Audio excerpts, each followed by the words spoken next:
wowe uri gukurikira ino video turagusuhuje. Komeza ukurikirane ino video urebe uburyo wakwita ku nkwavu zawe, uburyo nazitayeho nkajya nzivura bya kinyarwanda nkoresheje ibyatsi bisanzwe zirya kugira ngo nzirinde kurwaragurika kwa hato na hato ndetse n'impfu zitandukanye.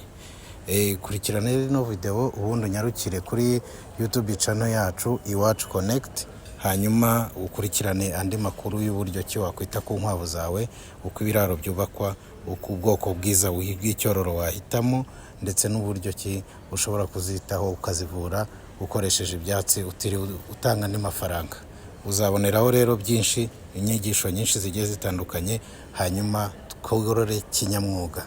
Kurikirana rero umenye ubumenyi bugiye butandukanye, hanyuma ubundi wikoze kuri YouTube channel udusigire subscription, ni inkunga ikomeye cyane, hanyuma ujye ubona ubumenyi bwisumbuyeho ku buhinzi ndetse n'ubworozi, cyane cyane ubworozi bw'inkwavu, kuko n'ubworozi budasaba igishoro gihambaye kandi butanga umusaruro mwiza mu gihe gito. Turi kumwe, ciao.